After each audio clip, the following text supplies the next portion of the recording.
I didn't know there was a Institute of Educational Management at Harvard. Somebody recommended me. Well, Robert, I'm probably going to oversimplify this, and I do quite a bit of consulting work, and so I do training in international accounting firms and financial institutions and higher ed institutions.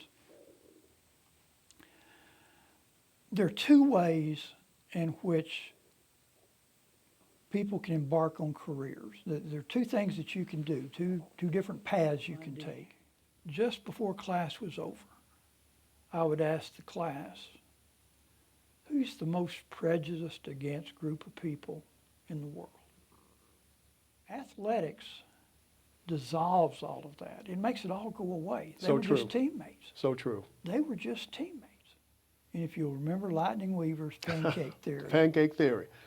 It at least keeps you from being myopic. It keeps you from looking through a soda straw at the world.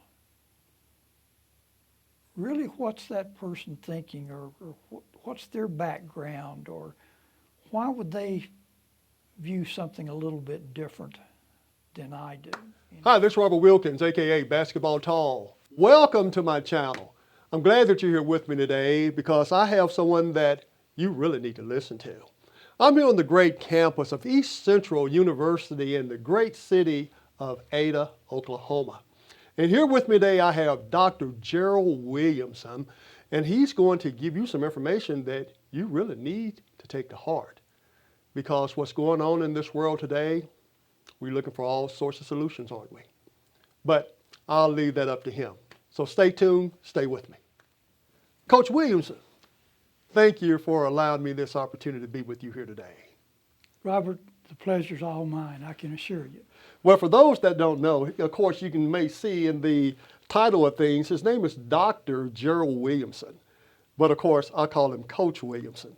And the reason for that is because he was my assistant coach at East Central University when I attended school here. And now it's ingrained in me to call him Coach. Coach, you look great. What's your secret? Well, just knowing that people like you've been so successful, Robert, and that keeps you wanting to get up and do something every day, is hoping that there could be another Robert Wilkins that maybe you can impact a little bit sometime in your life. And Coach, you did impact my life. Cool. And besides being my assistant coach here at East Central, I remember when I was in the Collegiate All-Star game in Oklahoma City. And I was looking around, I was wondering, is anybody else coming to watch me? And then I looked and I saw you. And that was engraved in my mind forever. Well, you deserve for me to be there, and it was a pleasure to watch you play here, and also to get to be part of you being honored by being an all-star. And great memories of when you were here as a player, and you've been so kind to me and maintaining a friendship over all these years. And Robert, I really, really appreciate that. Thank you. Well, Coach, I would say thank you. You know, we're talking some mutual feelings here. And the thing is, you know, you came to my retirement last year, the end of last year. Yeah. And just seeing you there, you know, just made me glow even more. And it was something I said to you, and I never forgot it. And I said to you, I said, Coach, we don't know what others see in us, but we know what we see in them. And what I saw in you was very positive. And after I said that, and I saw your reaction, I got to thinking, well, that's got a good, I better keep that one. that is a good one. And, you know, you talked about the years since you played here, and then we've maintained a relationship. And yes, I would not have missed your retirement. But there's an adage that's used here on the East Central campus: once a Tiger, always a Tiger. Yes. And that's more than just 6 words. Once you become part of that Tiger family, that's something you don't wash off with soap and water. Yes. As a matter of fact, I want everyone to know that he coined that phrase. Once a Tiger, always a Tiger. For those of you that are East Central grads or attended East Central or just nor of the college. And you probably heard that saying. It originated from Coach Williamson. That's right. Coach Williamson. Thank you. Coach, now, of course, my audience, there are people out there that have no idea what they want to do with their lives. There are people that are born, none of us are born equal. None of us are determined what color we're born, how much money we're born into. None of that determines. But the thing about it is, we all can still rise to the top in this country and overcome. And your flight to where you are today, kind of tell my audience a little bit about where you come from and how you arrived to this point. I discovered America in Abilene, Texas. That's where I was born. And we moved to southeast New Mexico out on the sand desert when I was 4. And I went through public schools, a little town called Eunice, New Mexico, but we were 11 miles from town. And town was about 2,500 people. And went from there to New Mexico State University for my freshman year, and then transferred and then picked up 2 degrees from Eastern New Mexico and Portales, New Mexico. Have a bachelor's from there and an MBA. And the next stop on my journey was in Ada, Ohio. Went there and taught at Ohio Northern University, and that's where I started coaching, was at Ohio Northern as an assistant. And since I could spell Ada frontwards and backwards and already had the O down, there's not that much difference in the H and K, an opportunity availed itself for me to come to Ada, Oklahoma, to East Central University, and I did that in 1978 on a 1-year replacement contract. And just by chance, I had an opportunity to start working with Coach Cobb. Coach Wayne Cobb, and was his first year here. And his graduate assistant was Jim Woldridge. And through a contact with Jim, they found out I'd been coaching at the collegiate level, and so they gave me the opportunity to start working with them, and did that until I took the vice president's job in 1985. Now, the vice president here at East Central. I was vice president of student services from 1985 till 2006, and so I was in that role, cabinet level position, for 21 years. Wow. And then started into the fundraising business, doing advancement work, and now I work part-time at the ECU Foundation. That is awesome, Coach. But let's back up a little bit. When you were in New Mexico, and was there anyone in your family that had ever gone to college? No. I had an older brother that was in college the same time that I was. He graduated from high school, went to the military, and then when he got out of the military, used the GI Bill and started school. But my dad did not have a high school diploma. My mother was a high school graduate and had taken a couple of courses at a business school, basically a technology center. And so didn't have any college environment talked about as I was growing up.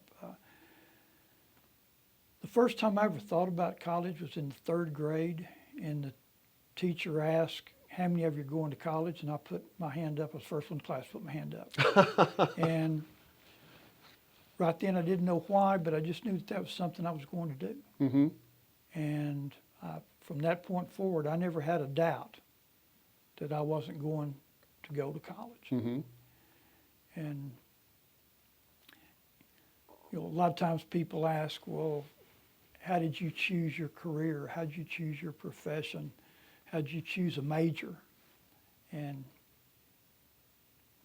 I guess the statute of limitations is out on me telling this now, so I can be honest with your audience, but I'd never been around people other than school teachers that had gone to college. Mm-hmm. and had a coach that kind of provided some opportunities for me when I was in high school. He let me do some things where I could stay involved. Again, I live 11 miles out of town, but he created some situations for me, and he actually was the one that got me the opportunity to go to New Mexico State. So I go to enroll at New Mexico State, and of course no computers back then, and there's a great big long line, and there's 3 or 4 tables where they're handling all the freshmen. And the person in front of me, the question they asked was, what's the number of the college that you'll be attending? The number of the college. The number of the college that you'll be attending. I had no idea what they were talking about. I thought I was going to New Mexico State. And he said 6. And they said, so you're going to be a business administration major? And he said, yes. And he finished up. And when I took that one step from standing behind him to in front of that table, my major changed from being a history government major and teaching and coaching to becoming a business administration major, because the only number I knew that matched the college was 6. And that's the way I became a business major. Well, tell me this then. Now, of a community of 2,500, what was the demographics, the makeup of the community? Well, first of all, in that environment, other than some ranch kids, and there were just a few of those, nobody was from there. There's a book out, and they've just made a movie. Ron Howard directed the movie called Hillbilly Elegy,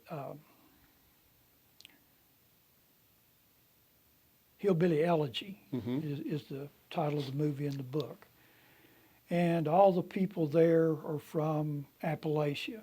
Well, that's the way it was out in New Mexico. They were all either from West Texas or from Oklahoma. Nobody was from there. Demographics, virtually everybody was white. In our class, we had 2 Hispanics, where one was actually Mexican and one was a real for sure Spaniard by background. We had 1 black student in our class. In the high school, there were 3 black students. 2 of them, there were twins that were a year older, and I played sports with the Gardner boys. And the Hispanic kids, there were 2 in our class, and there was 1 couple classes younger, so there were 3 Hispanics in the school. But really never thought about that. You and I were having a conversation one day, and it just dawned on me when I traveled in sports, my roommate on the road was one of the Hispanic guys, or one of the Mexican guys, and Raymond Mendoza. And he and I we roomed together. And in New Mexico, when you travel in high school, there are a bunch of overnight trips.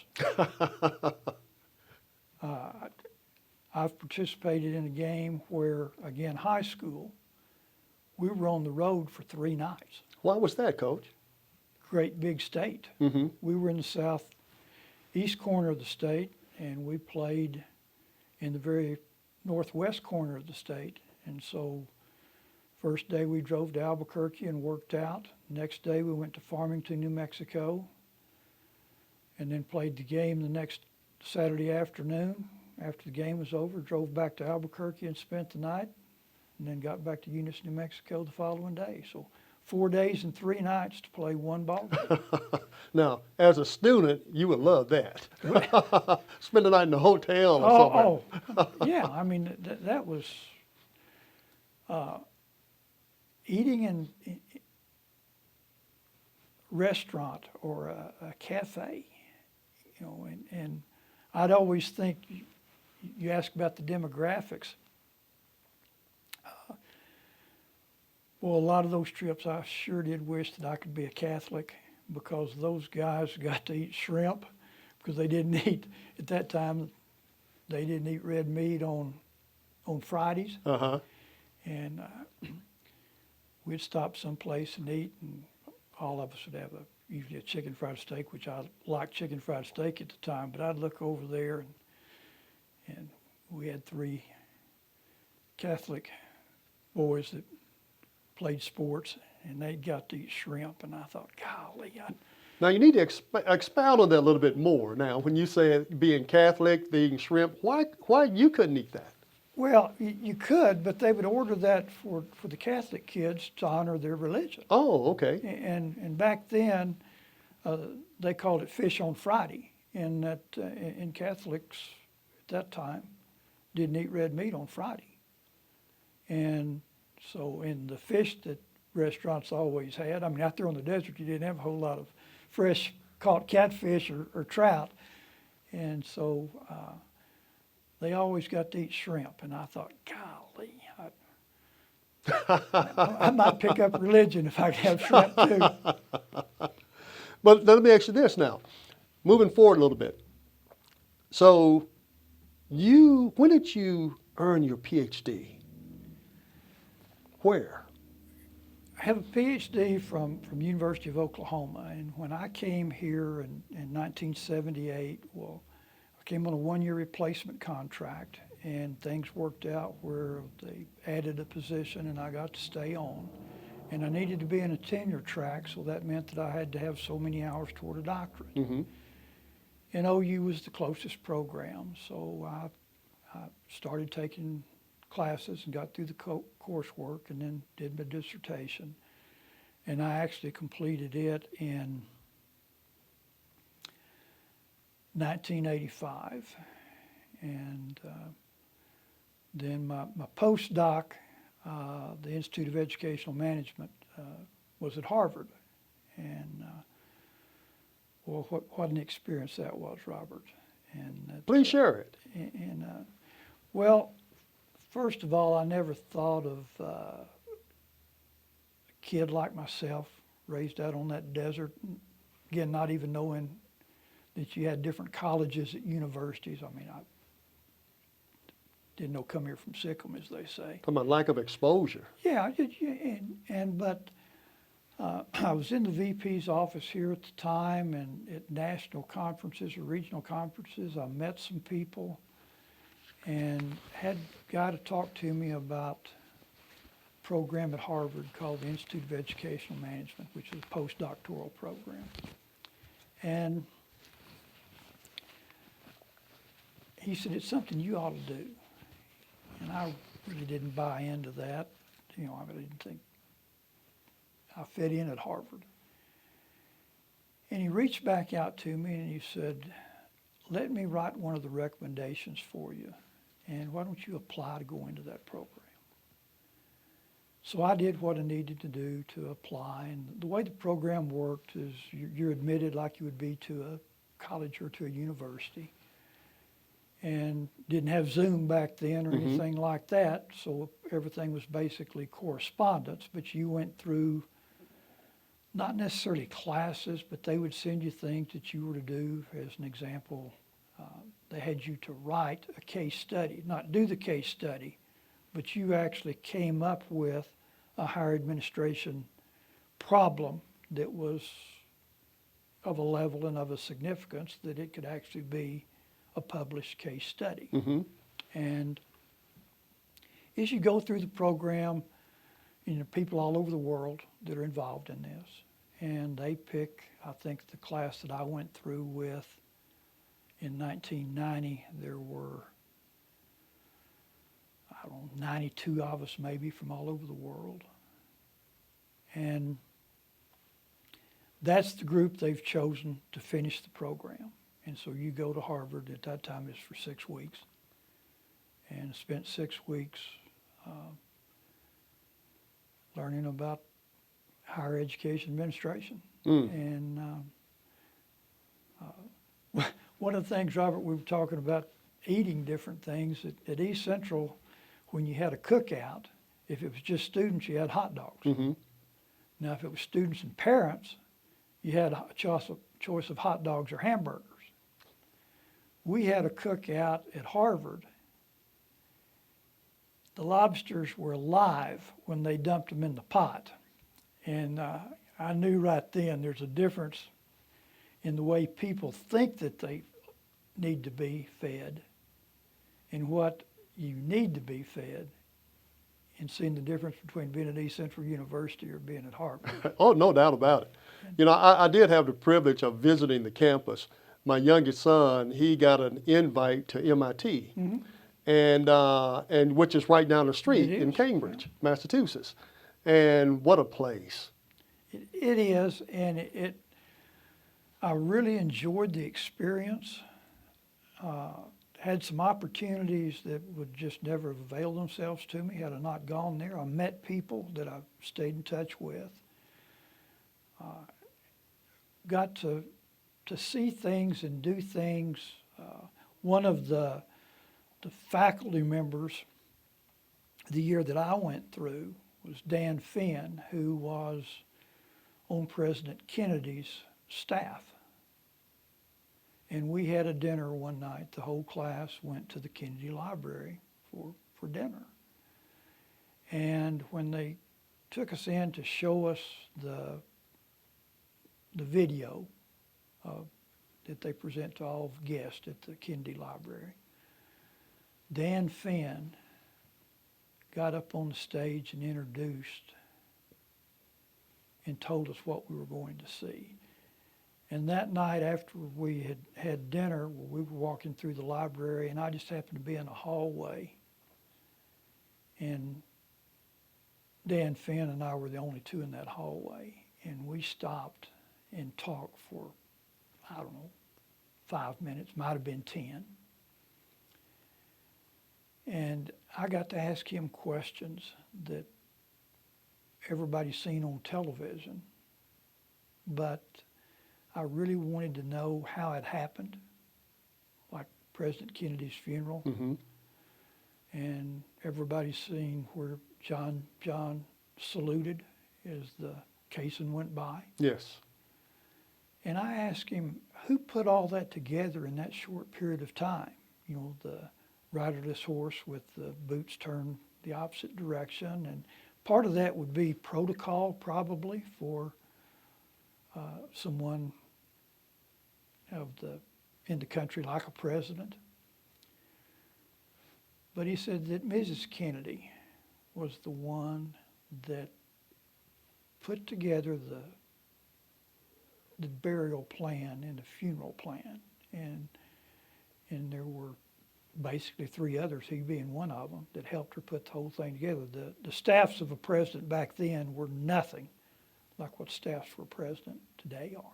Wow, talk about the stress that she was under. And you know, my appreciation for that lady, what she was going through, she just lost her husband. Yes.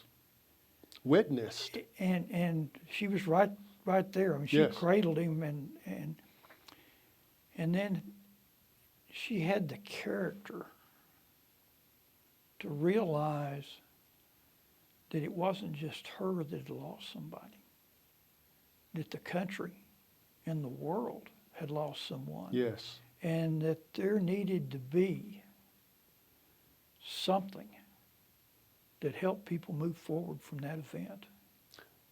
You know, Coach, in you saying that, it makes me think about today's time.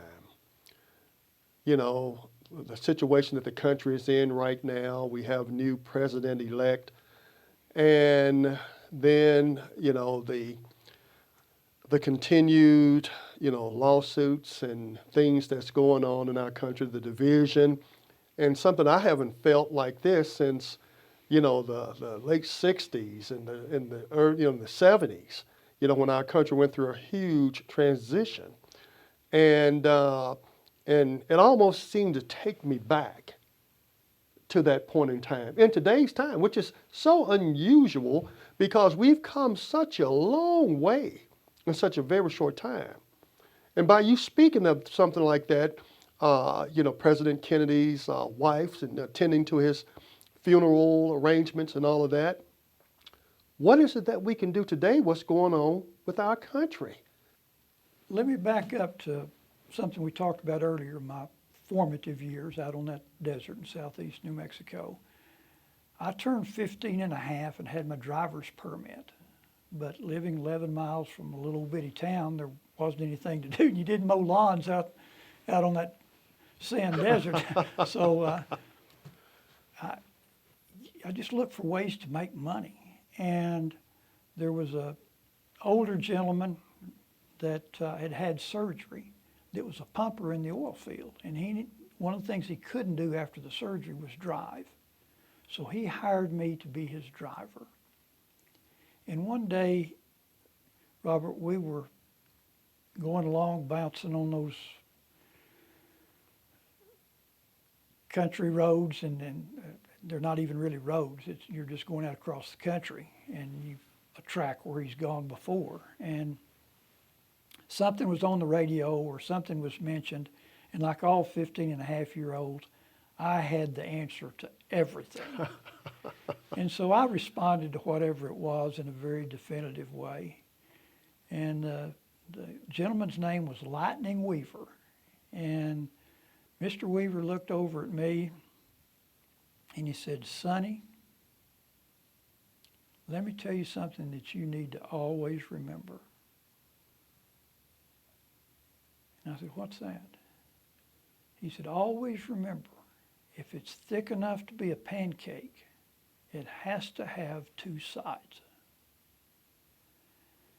And Robert, from the time I was 15 and a half years old to right now, I've always remembered Lightning Weaver's pancake theory.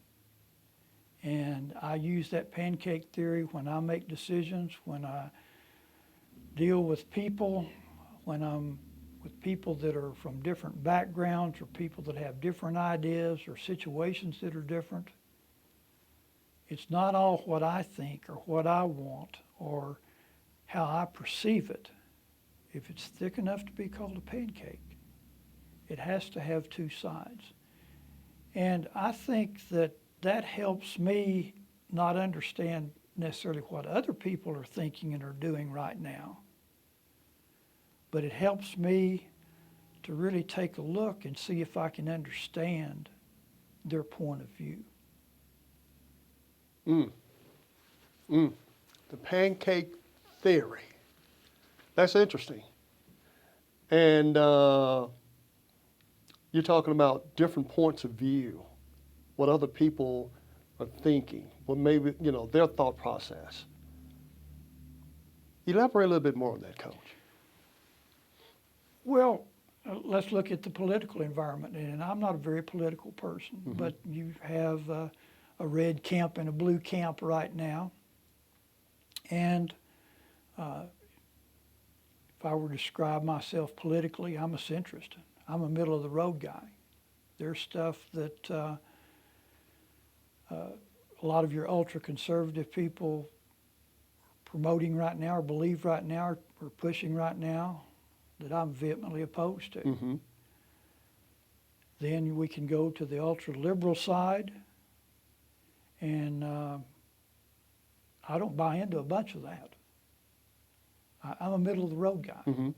And so I think you have to look at both sides and then decide what you're comfortable with. And that's probably the stance that you need to take, or that's the camp you need to be in, or that's the way you need to respond to things. And you can take almost any issue, and if you'll remember Lightning Weaver's pancake theory, Pancake theory. it at least keeps you from being myopic. It keeps you from looking through a soda straw at the world. Really, what's that person thinking, or what's their background, or why would they view something a little bit different than I do? And if you'll take a glimpse at what they're doing or what they're experiencing, it might help you understand. Might not change your mind, but at least might help you understand and be more compassionate, more understanding of others. You know, that is so true. You know, I have a tendency to say things at times that could be political, but I try to steer away from that because that's not the theme of my channel. But, you know, sometimes you can't help but wonder to get pulled into things because of what's really going on and how people really feel.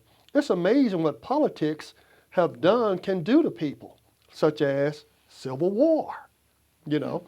And here we are today, and I've had some people ask me, well, what's your political affiliation?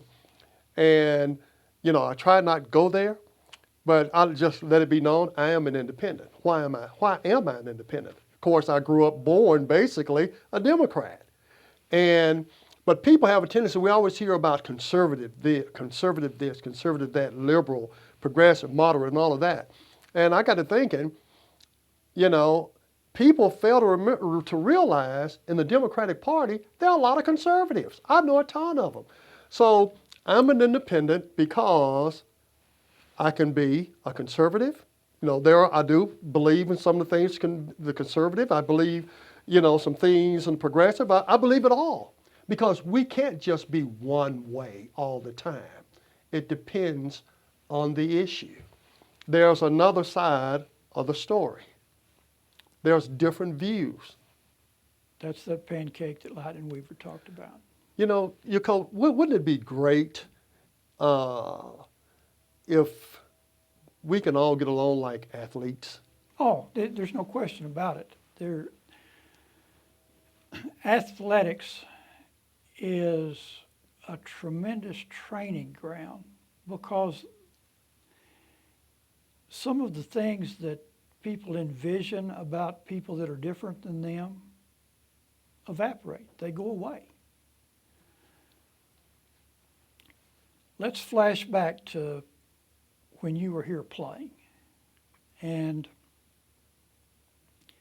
we had Coach Wooldridge brought in a junior college transfer point guard from Prospect, Kentucky. And you guys have been playing pickup games for a couple of weeks, and I asked you one day, I said, Wilk, of the new guys, who can play? And you didn't even flinch. You didn't even use a name. You just said, that white boy from Kentucky. And he could play. And now, when you were playing, did you ever think, when you got a rebound, I'm not going to pass the ball to him because that's a white guy, and I know Cleve and I know Slim and they're brothers. I'm throwing the ball to them. Mm-hmm. Did that thought ever cross your mind? Never crossed your mind. Of course, one thing was you knew that if you got it to Troy McWilliams and you got open in that it was coming. That 1-4 game, you were going to have a shot. Yes. He was absolutely tremendous at delivering the basketball where it needed to go. He was very, very good at that. But you didn't think about what the guys' religions were. You didn't think anything about their background, which ones drove a nice car and which ones didn't have a car on campus. Athletics dissolves all of that. It makes it all go away. They were just teammates. So true. They were just teammates. You know, when I was teaching marketing classes here on a Wednesday or a Monday, just before class was over, I would ask the class, who's the most prejudiced against group of people in the world? Now, think about that. We'll talk about that when class starts on Friday. And I'd go into class and I'd say, okay, we ended class on Wednesday, and I ask you, what's the most prejudiced against group of people in the world? Now, I would feel that there's gotcha in here somewhere. Well, no. And so somebody would stick their hand up and they'd say women. And I'd say, well, there are probably some prejudices against women, but certainly not the most. And somebody would say, well, black people. And I said, well, there may be some prejudice there, but not the most. And somebody would say, well, people that have some kind of disability. And I said, well, there's certainly some disadvantages there, but that's not the most. And I'd go until nobody could think of anything else. Come on, Coach. Got to tell us. We're hanging now. Left-handed people. Left-handed people are the most prejudiced against people in the world. And why is that? Well, do they have you ever been to a black barber shop? Yes. Have you ever been where they had black hair products? Yes. Okay. We've got handicapped parking. We've got women's dress shops. You know, all those other things that would come to mind, people realize that there's a market there, or that, and they do something about it. You know, we look at religions where you've got parochial schools, and have you ever seen a store that catered to left-handed people? No. No. No. That's a good one. That is so true. And, well, what's the difference about being left-handed? The next time you have a turkey or a ham, put that carving knife in your left hand and try to cut it. Take a pair of scissors and a Kleenex. Try to cut it with your left hand. I've done that. Didn't happen. No, you just chewed it up. Yes. Spiral notebooks, 3-ring binders are the curse of left-handers. You walk into one of the old classrooms and you had all those desks. They're all for right-handed people. Measuring cups, ladles if you're at I used to just test going to receptions where you had to dip your own punch. Ladles are all designed for right-handed people, always. Just recently, I went to a national sporting goods store. They're all over the country. And was waiting for someone to handle my transaction, and it just happened to be where the baseball gloves were. There were 86 baseball gloves. 4 of them fit on the right hand. They were for left-handers. Wow. 4 out of 86. 3 of those were exactly the same model. So choices, if you were left-handed, were 2 out of 84. So are you left-handed? I'm left-handed. I never walk in a room, in a classroom, it wouldn't take me 20 seconds to be able to identify the left-handers in the room. When I watch television, I say it out loud, that person's left-handed. And Robert, we identify with people that are like ourselves. So true. And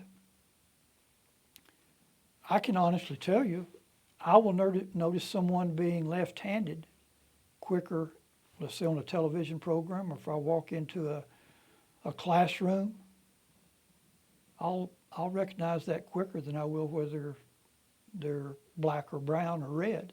Mm. Always. That's deep, Coach. Always. That's deep. And, you know, if we were all blind, if we couldn't actually see what someone looked like, whether they were basketball tall or whether they were kind of short like jockeys, or if they were, you know, if they shopped at that big and tall store, or they bought plus sizes, if we couldn't see the color of their skin, would these prejudices be there? Wow. Wow. And, Wow. But But we have the gift of sight. Yes. But if we'll stop and think, if we couldn't see, it wouldn't make any difference. Why is it different now? Why does it have to be different? And prejudice is something that's learned. Yes, it is. I mean, you teach babies not to touch the stove because it's hot. And people that have a prejudice, whether it's against somebody's religion or against somebody's size or against a physical feature that they have or their ethnicity, that's all learned. And one way that's always helped me with that, I guess I ought to ask you a question first, but to what extent have you seen my prejudices? Coach, I've never seen it. Me personally, I've never seen it. And you've been around me in different situations where it was predominantly African Americans, where it was predominantly white people, where there were people of different faiths. And are there things that I recognize or things that I don't like that may be even stereotypical of some group? Yeah, but when it comes to the individual, Lightning Weaver's pancake theory. Yes, yes. And, you know, now I wish there was more things for left-handers. but I've learned to live with that. That's fine. And the only time that right-handed people ever notice that, if they have to sit next to a left-hander at a table where they're eating, and it's always the left-hander's fault when you bump elbows, you know, according to the majority. And 10% of the people in the world are left-handed. 10%. 10%. And you know, it's amazing, you know, hearing you talk about this, and you're being conscious of, you know, your surroundings and where you go, you know, and how you see everything is catered to right-handed people, and how you equate that, you know, with what we see what's really happening going on in the world today. But right-handed people are just people. Yes. Left-handed people are just people. Muslim people are just people. Hispanic people are just people.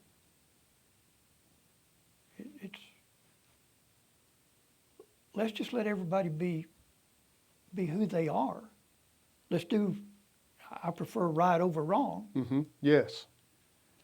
And there has to be something that we can justify our understanding of what's right and what's wrong, whether it's faith or whether it's upbringing or whether it's just the way we want to be treated. But this doesn't have to be near as complicated, and certainly doesn't have to be as near divisive Yes. as it is. I agree. You know, I've always viewed one's character. You know, that's a standard for me. You know, I'm friendly with any and everybody, but once, you know, I'm around you long enough and I see the negativity or whatever, you know, how you're behaving, well, then that's going to determine whether I want to be around you or not. Sure. All right, Coach, we're going to shift gears here. Okay. Quick. Coach, we've got parents, and matter of fact, this video is going to last forever. When we're no longer here on this planet, this is still going to be here, and it's going to touch someone's life in a positive way. So for those young kids, including those adults that hadn't made their mind up yet, is there any information that you might want to share with them that can help elevate them, get them to learn to that they too can live their dreams? No matter where they are right now in life, they don't have to remain there. College may be in the future for them, maybe not. So what is it that you might be able to say to my audience? Well, Robert, I'm probably going to oversimplify this, and I do quite a bit of consulting work, and so I do training in international accounting firms and financial institutions and higher ed institutions. There are two ways in which people can embark on careers. There are two things that you can do, two different paths you can take for a career. One is to pick something that you want to do. If you want to be a plumber, you need to figure out what it takes to get to be a plumber. If you want to be an engineer, you need to figure out what it takes to get to be an engineer. If it's going to school, if it's doing an apprentice job, that's what you need to do if that's your career. You need to pick something and work toward it. The other way is to build a skill set. And the way you do that is that you learn to have good character maybe, learn to communicate, learn decision making. Maybe it's going to be something where you need to, what they call soft skills, where you need to write, need to be able to use the telephone. Maybe you need some technology skills, but you build a set of credentials, a set of skills. Then whenever there's an opportunity that you see that appeals to you, then you match your skill set to that position. So either you can pick something and prepare yourself for it, or you can create a skill set and then match your skills to opportunities that are out there. My preference, and I think it's easiest, if you do the skill set route. Because what might happen, you might choose a career that's going to take you a dozen years to get there. That job may change. Technology may take over. The need for that may not exist any longer. And so now you still have what you've trained yourself or prepared yourself or learned to do, and there may be something similar, but that job that you had chosen might not be there when you're ready. But if you've built a group of skills, put those in your toolbox. Yes. And then when you see an opportunity, then you reach out and you do that. I have never had a job, never have I had a job that I didn't have someone to help me. Networking. Might have been somebody recommending me for the job. It might have been somebody telling me about a position being open. I have never had a job where other people weren't involved in me having that opportunity. And those opportunities, I didn't know where Ada, Ohio was. I didn't even know there was an Ohio Northern University. And I was in New Mexico.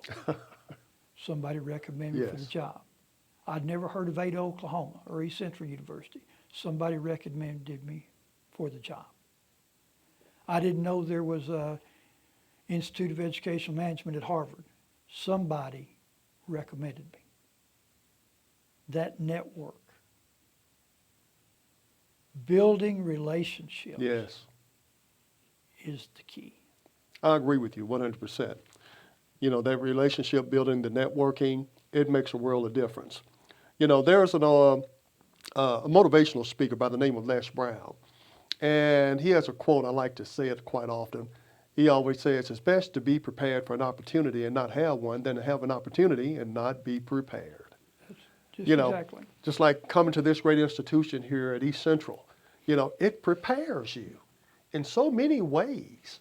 You know, the relationships that you build here, you know, learning to live independently before you actually go out on your own, just cast you out to the wolves, so to speak.